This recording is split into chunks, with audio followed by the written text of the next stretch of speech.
Hola, buenas noches. Bienvenidos a este primer programa de Causa y Efecto.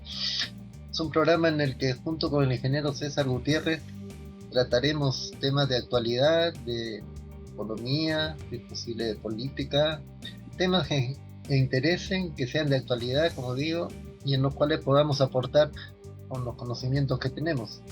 Hola César, buenas noches. ¿Cómo estás? Buenas noches, Daniel. Hoy, Oportuno, hay varios temas en cartera, pero creo que el tema Petroperú está muy vigente. exactamente, el tema Petroperú es importante en este momento, muy importante. Eh, ¿Qué pasa con Petroperú? Tú has sido presidente de Petroperú, yo fui director un tiempo. ¿Cómo ves la situación de Petroperú? ¿Qué es lo que ha motivado que esté en la crisis, para usar la palabra correcta, creo, en la que se encuentra actualmente?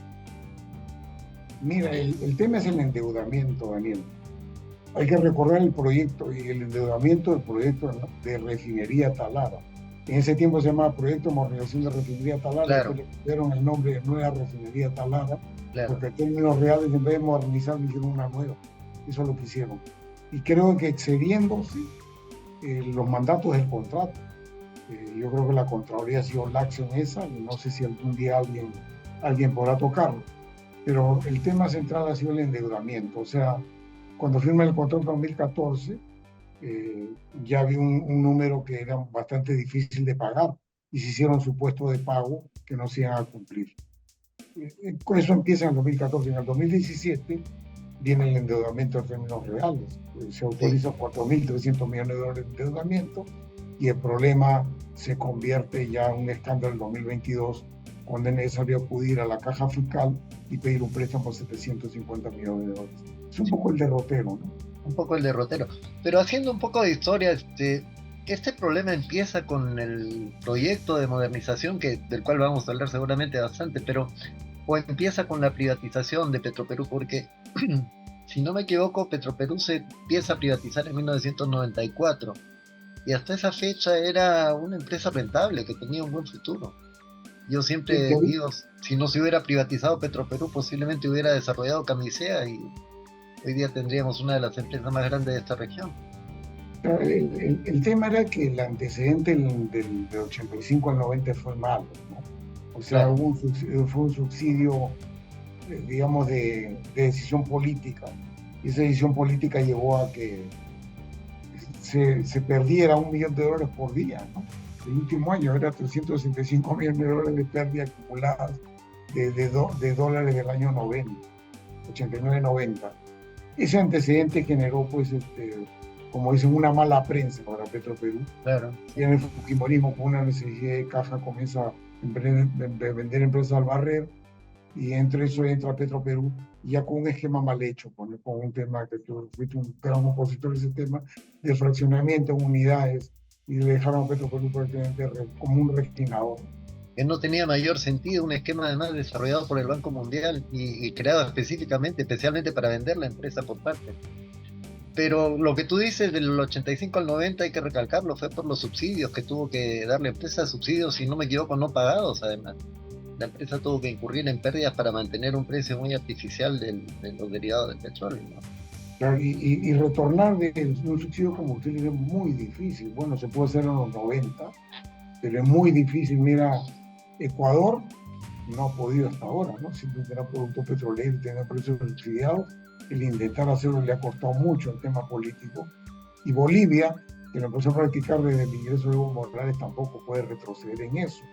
Entonces, acá se hizo el subsidio, se eliminó el subsidio, eh, pero claro, por supuesto, Petroperú le había quitado la parte comercial, la convertiste en un vendedor en fuerte refinería, le quitaste la parte de producción, lo que llaman pues la integración vertical, ¿no?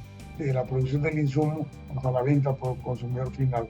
Y te quedaste prácticamente con una empresa refinadora que por necesidad le vendía mayoristas. Entonces, gran parte del parte se quedó en los mayoristas hasta ahora, ¿no? Y le quitaron sus lotes de producción que eran rentables, ¿no? En ese momento. Petroperú, yo me acuerdo antes de privatizarse, dio una utilidad de 400 millones de dólares, me parece. Era una utilidad muy importante. Pero tal vez lo único que hicieron fue acomodar la situación externa para que Petroperú ganara dinero y ganó dinero. ya que era una empresa que era, como te digo, rentable. Y de ahí se fue llevando a esta situación. Ahora, Petroperú, en tu opinión, ¿tenía futuro siendo solamente una refinería y básicamente un oleoducto y pocas unidades más? Mira, claro, las utilidades eran magras, ¿ah? O sea, nunca le pidió plata al Estado hasta el año Nunca le pidió. 1996. En el Sí, 97 pide el primer aporte de capital con Kuczynski, aumento de capital. Pero digamos, las mejores utilidades bordean el 2-3% de los ingresos brutos. O sea, por la caja podían pasar 5.000 millones de dólares y te quedan 100, 150. Era una cantidad bastante mala. Ahí es que el gobierno del APRA, no el gobierno, sino la bancada del APRA en el gobierno de Toledo, gestiona la ley de fortalecimiento y modernización de Petroperú, que se aprueba 4 o 5 días antes que Alan García tome el poder. Y es lo que dejamos nosotros cuando ingresamos a Petro en agosto del año 2006. Justamente lo que se buscaba era retornar la integración vertical, claro. Pero la condición era no le pidas nada al Estado, y así lo entendimos en el directorio de Petroperú. Busquemos socios donde practicamos una forma que el socio corre el riesgo y nosotros participamos en la utilidad pero no en el riesgo, y vamos pagando lo que haya aportado el socio con las utilidades futuras. Ese es el esquema. Y hubieron interesados, mucho se ha hablado de esa época, pero muy poco se habla que se tuvo como socio a Pluspetrol, se tuvo como socio a Reliance, una empresa india muy grande, se tuvo como socio de Ecopetrol. Esos fueron socios de Petroperú. Tomaron un lote en Puno, que lamentablemente fue fallido, sobre todo por temas sociales, pero hubo avidez de los socios, digamos, de empresas, de querer ser socio de Petroperú, sin que Petroperú pusiese dinero. Lamentablemente ya de ahí para adelante, del 2011 hacia adelante, yo creo que ya viene el tema de la refinería Talara, toman decisiones en el 2014 y de ahí adelante viene la complejidad que estamos viviendo hasta ahora. Que yo veo que el gobierno no tiene voluntad de solucionarla. Mi impresión es que el gobierno tiene la voluntad, como quien dice, pateen el problema para adelante y que el próximo gobierno se encargue. Creo que es el estrategia. No tiene la voluntad o no sabe qué hacer. Mira, ese es un buen tema, pero yo creo que se asusta también. Mira, han dicho que vamos a despedir personal. De los 2.900 y tantos trabajadores, el despido serían 939, lo que anuncia el presidente de Petroperú, Oliver Spark. Pero ¿cómo anuncia el incentivo del retiro? 32 sueldos. 32 sueldos, 5 años de pago con cuenta Petroperú del seguro familiar y el impuesto al rento que generaría el pago que hago por los 32 sueldos, lo asume Petroperú. Eso, hay números así muy gruesos, sale como 210 millones de soles. Esos 210 millones de soles pues tienen que salir de algún lado. La pregunta es dónde van a salir. Y hoy día, justamente en Semana Económica, ya más tímidamente el presidente Petroperú dice, tengo que darle una mala noticia, de hecho. Lo que se pensaba que la planta esta de Flexicoker, que le da utilidad, que iba a funcionar el 1 de julio, no va a funcionar hasta principios de agosto.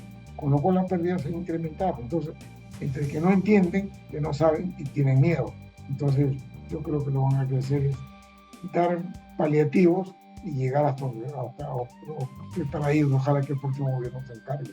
Creo que por ahí vamos, ¿no? Lo que no tiene mucho sentido, porque a ver, estaba viendo el último, no sé si es el último, pero uno de los más recientes balances de estado financiero de Petroperú, y ya tiene un pasivo total de, no recuerdo la cifra, la deuda total es más de 8.500 claro, millones de dólares. y la deuda total es como 5.000 millones de dólares, me parece, deuda financiera total, y el patrimonio apenas 1.800 millones, o sea, la empresa está casi quebrada. ¿Qué futuro puede tener Petroperú en este momento? Es muy difícil pagar deuda, porque para pagar deuda primero hay un flujo de aquí al 2032 entre pago de intereses abonistas y principal más intereses de una deuda que tienen con Banca Europea, necesitan 340 millones de dólares al año. Entonces la pregunta es, ¿puede generar eso? Eso más al menos el pago de gastos administrativos y de venta. La respuesta es no. Inclusive con los propios supuestos de Petroperú, del margen que dejaría la operación. Le falta como 140 millones de dólares al año. Pero eso quiere decir que Petroperú en este momento está condenado o tiene alguna salida todavía. No, yo creo, y no solamente por versión de parte, uno le comienzan a decir, es que odias a Petroperú, no. Mira, el propio consultor que tomaron, que es Artur Belito, él le ha aceptado de todo ahora en el tema de refinería Talar, he dicho ese de paso. Todos los estropicios que se han hecho, los excesos, Artur ha dicho sí. ¿Qué le ha dicho Artur Belito a Petroperú en julio del año pasado? De hecho, mira, vamos a hacer un corte al 2032, digamos con un horizonte. ¿Por qué el 2032? Pues el 2032 se vende la primera serie de bonos que es $1.000 millones. El siguiente, la segunda serie, que son 2020, el 2047. Al 2032. Y le dice, el documento que es público, vamos a poner tus supuestos, Petroperú, de cuota de mercado y el margen que vas a obtener. Con tus supuestos, me sale ingresos esperados con tu margen, menos deuda, menos $500 millones. Y luego la propia consultora le dice, mis supuestos son más conservadores, con mis supuestos sale menos $2.100 millones. O sea, en esas condiciones, sencillamente, si hoy día no está quebrado, es una empresa, digamos, en el horizonte de 2032, es una empresa quebrada, ¿no? Eso es lo que sería. Es que salvo que reciba un aporte muy importante por parte del Estado, yo no veo cómo pueda pagar su deuda. La refinería, la ampliación de la refinería ya está funcionando a plena capacidad. No, que es justamente lo que ha anunciado el presidente hoy día. O sea, digamos, la principal unidad que le da margen es esta unidad que le permite que los petróleos residuales lo conviertan en diésel. Su unidad se llama Flexico. Entonces, esa unidad ha salido de servicio en febrero y se suponía hasta junio. Mientras tanto, la producción de residuales es cerca del 30% del volumen total. Y el problema que tiene el residual es que el precio de venta al cliente es entre 10 y 15% por debajo del costo del insumo. Esa pérdida completa, ¿no? Entonces, eso que suponía que terminaba en junio, ahora ya no termina en junio, termina en julio, y a partir de agosto recién recuperaría. Pero con todas las de plena capacidad, la pregunta es, la refinería, vamos a suponer que todas las unidades funcionan. La refinería va a poder funcionar a 95.000 barriles diarios, y es un buen tema tocar, porque esos 95.000 barriles diarios suponía un mix de crudos así, 31.000 barriles diarios de lo noroeste, crudo ligero, y 64.000 barriles, 34.000 de crudo noroeste y 61.000 barriles diarios de importación de crudo pesado. Hoy día no hay 34.000 barriles diarios, no hay 20.000. Entonces la pregunta es, ¿cómo vas a manejar eso? Importando crudo ligero, eso se te va a ir parte del margen, pues son como $8 de flete, ¿no? Entonces, eso de la plena capacidad, yo no creo que vaya a funcionar a plena capacidad, con lo cual el margen todavía no disminuye más. Ahora es cierto que ya la producción nacional ha bajado mucho, entre otras cosas porque no hay gran movimiento, ¿no? No sé cuántas empresas están operando actualmente, pero son muy pocas en comparación con lo que hubo hace un tiempo. Cuando tú te vas de Perú Petro, Daniel, habían 52 contratos exploratorios, por ahí 6. Exactamente. Y no se ve en el horizonte nuevas empresas que quieran venir a participar. Desde ese punto de vista, yo creo que Petroperú podría cumplir un papel en otras condiciones, un papel estratégico, siendo la empresa que opere, que busque y que eventualmente encuentre hidrocarburos.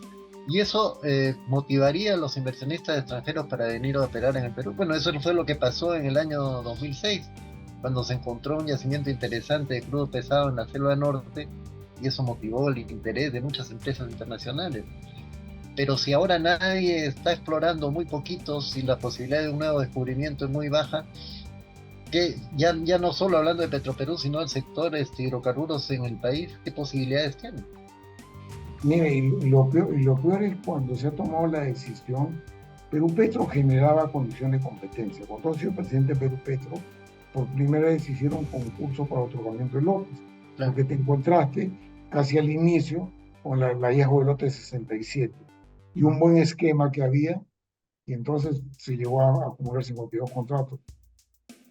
Pero luego ya el gobierno normal, eso comienza a caerse, y luego posteriormente ya hace 3 años que no hay ningún pozo exploratorio, imagínate, ningún pozo exploratorio, pues no hay nada. Entonces y las posibilidades de que vengan es muy remotas, salvo que tengan información para promocionar, porque los funcionarios de Perú Petro han dado la vuelta al mundo en 80 días como Cantinflas y sencillamente no han conseguido nada. Entonces, eso es un problema que yo no le doy solución. No hay ningún interés, no hay forma de promocionar, y la situación se ha agravado cuando tú creaste condiciones de competencia y vinieron, ahora se ha desincentivado eso, porque los lotes cuyos contratos vencieron se lo han otorgado a dedo a Petroperú, con lo Sí, cual la confianza de la competencia se cayó, pues. sí. Ahora, y por más que se diga que ya no está de moda el término, una empresa de hidrocarburos nacional es una empresa estratégica, ¿no? Los países del área tienen empresas petroleras estatales, la mayoría, por alguna razón será. ¿Por qué en el Perú tenemos tanta reticencia a tener ese tipo de empresas? Y esto va con lo que decías antes. ¿Por qué esa negativa que Petroperú en su momento hubiera podido ingresar al campo otra vez? Como era lo lógico en una empresa petrolera. Y mira, la empresa petrolera estatal tiene un rol en la política energética del país. Por ejemplo, el caso de NAP en Chile, con los gobiernos de derecha que han tenido. Que NAP Cuando no tiene hubo, una gota de petróleo en Chile. claro, y mira, cuando hubo la crisis del gas de Argentina que compraba, que es 2003, 2004, el gas que compraba Chile de Argentina, se necesitaba importar gas licuado, pero había que hacer una planta de recepción y regasificación. Y entonces el que se encargó de eso, ser promotor, fue NAP, la empresa petrolera chilena. Ellos iniciaron, digamos, la planta de regasificación y luego consiguieron que privados fueran socios de la planta de regasificación. Fue un promotor de la política energética. Pero hoy día Petroperú se ha restringido al 25% de cuota de mercado.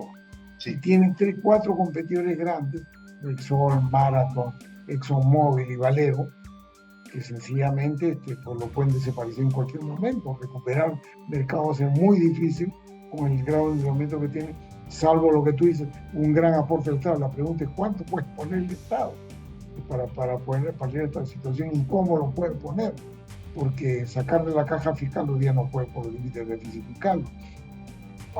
Emitir deuda soberana para pagar digamos, deuda significaría modificar la ley de endeudamiento, tienen miedo. Y la vía que estamos utilizando es sumamente peligrosa, porque le están cargando todo esto al Banco de la Nación. El Banco de la Nación ya está comprometido con Petroperú con $1.800 millones. Eso es sumamente peligroso para el Banco de la Nación. El panorama entonces no presenta mayores posibilidades, desgraciadamente. ¿Hay algún plan de reestructuración de Petroperú? Porque hoy día leía de una consultora que decía que se podía hacer un plan de reestructuración para de alguna manera justificar un aporte del Estado, pero ¿hay algún plan de reestructuración? Porque no he escuchado nada sobre eso. Mira, el único plan hecho es el que hace Arturo Delito le entrega en julio del año pasado. Y que entre otras cosas propone, si primero despide gente, que son los 979 que se andan ahora. En segundo lugar dice, devuelve el oleoducto, porque el oleoducto no está en los activos de Petroperú, pero el oleoducto está como activo del Ministerio de Energía y Minas. Y el oleoducto le está dejando como $50 millones de pérdida porque Petroperú es operador y se hace cargo de todos los problemas que hay. El otro tema dice, devuelve el oleoducto al Estado peruano y que él vea. Si te lo encarga en otras condiciones, que se haga cargo también de las roturas en las cuales tú no puedes ir gastando.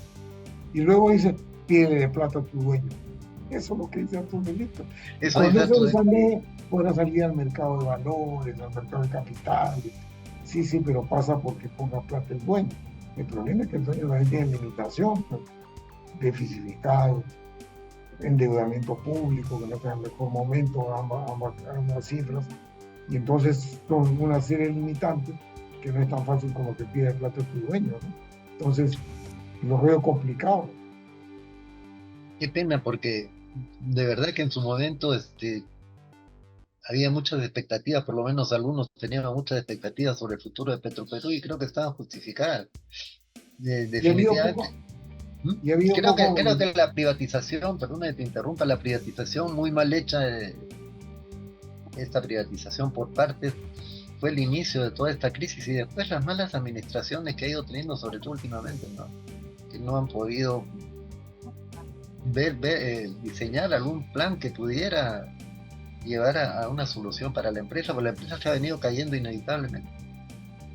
Mira, y la poca voluntad de cambio de los ejecutivos. O sea, los ejecutivos que ocupan los cargos gerenciales, bueno, son ejecutivos de años, ¿no? Son gente que tiene 20, 30 años en la empresa.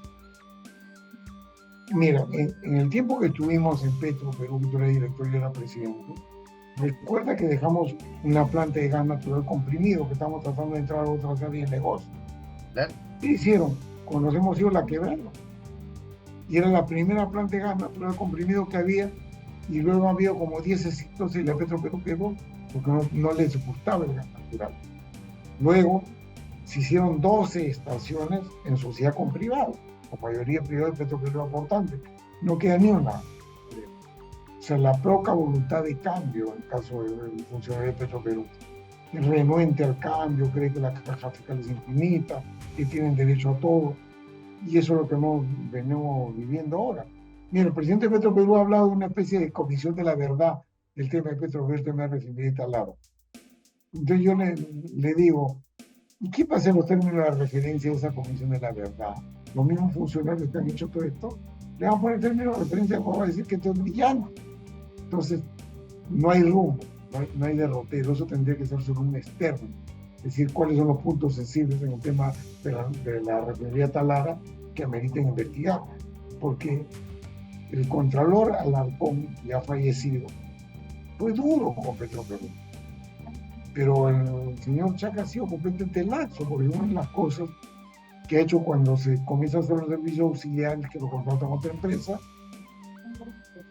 Técnicas Reunidas le pide un monto por preservación de bienes a Petro Perú, hicieron por $200 millones de preservación de bienes.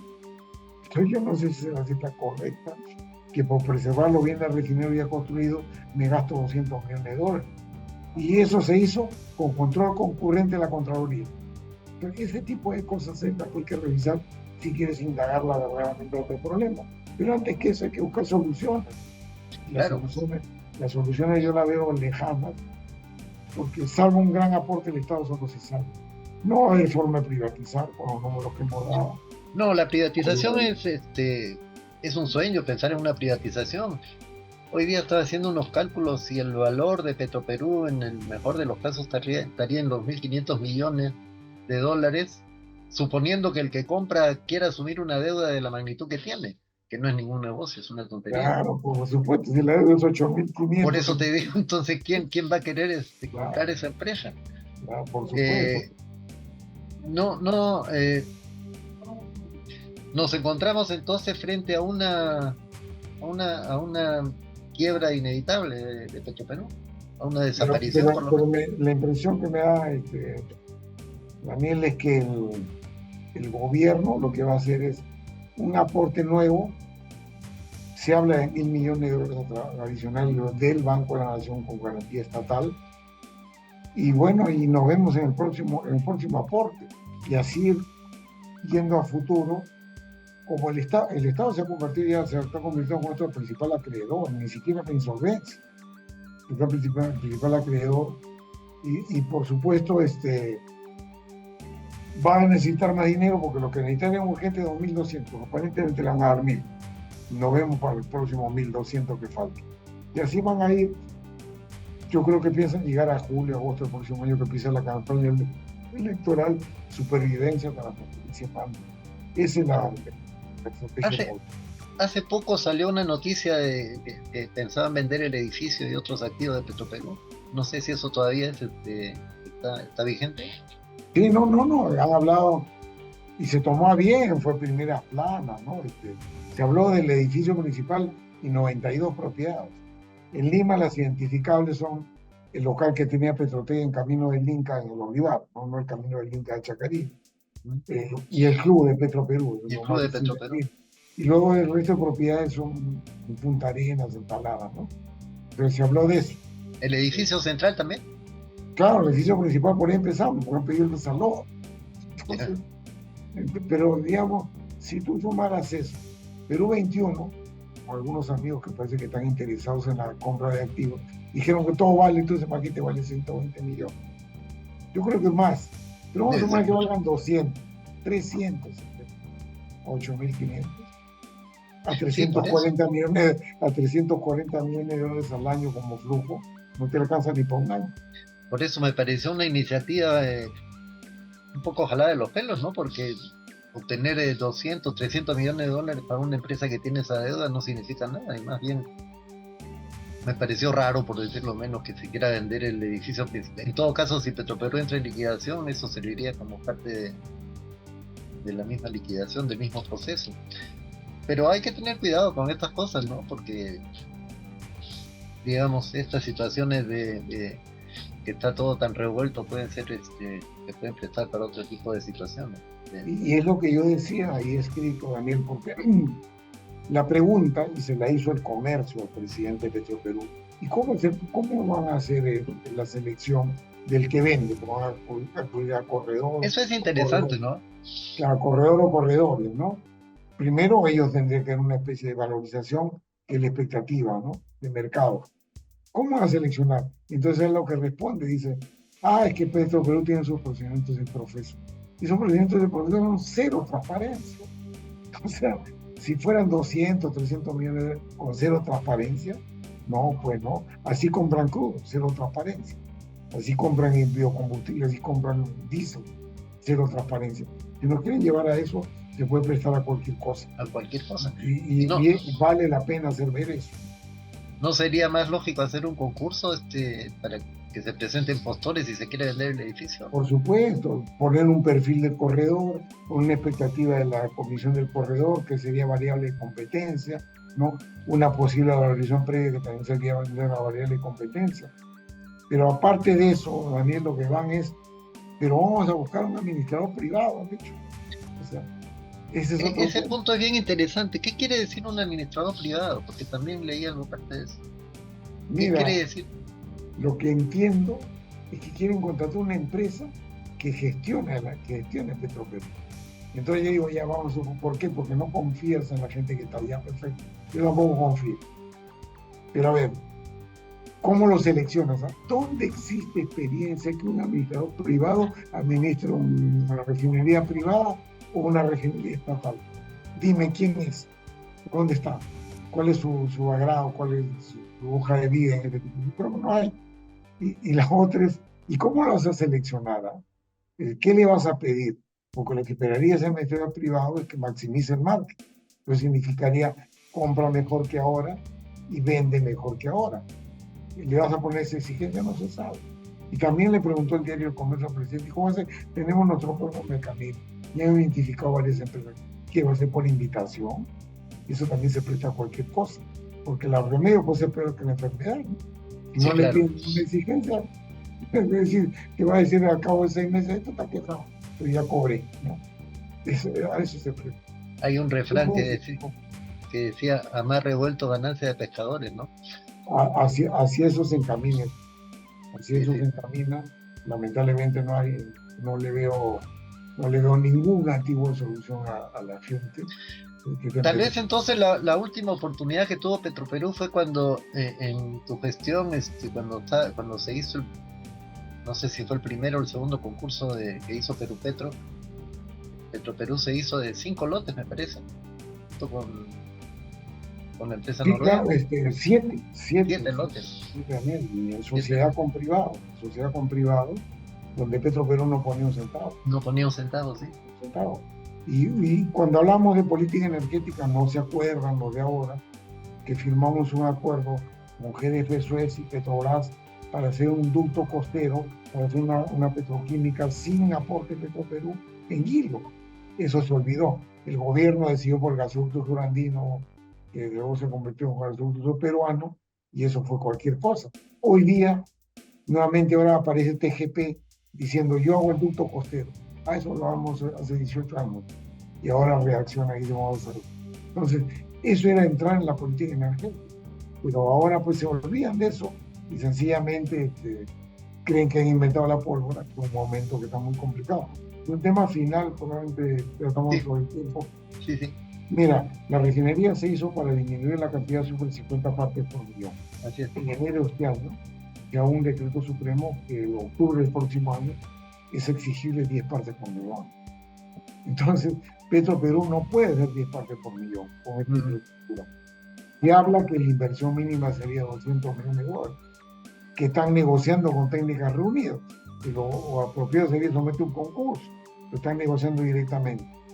O sea, no tienes plata y necesitas invertir 200 para tener combustible como especificación el próximo año, porque los controles salen del mercado. Ojalá que no se... Repsol está inaugurando este mes los 10 partes por millón y los importadores, Valero, Exxon, Marathon, tienen 10 partes por millón. El único que no tiene Petroperú. Ojalá que no se les ocurra hacer una segunda ampliación de Talana, ¿no? Y el otro tema, Daniel, es Conchán y Quito no pueden producir con 50 partes por millón. Al final, con infraestructura vale como almacenamiento, no como unidad productiva, salvo que alguien le ponga plata para llevarnos 10 partes por millón. Ok, es un tema muy interesante, da para mucho, pero creo que las conclusiones no son muy alegres, desgraciadamente, pero todo esto ha sido un camino que creo que empieza en la década de los 90 y ha terminado de esta manera, sin una solución a la vista. Ok, César, entonces nos vemos la próxima semana. Nos vemos la próxima, Daniel. Hablaremos otro tema de vigencia, porque el tema está en la palestra, pero ya aburre también, ¿no? Y no vemos solución. Ok, listo. Buenas noches. Chao, nos vemos. Chao.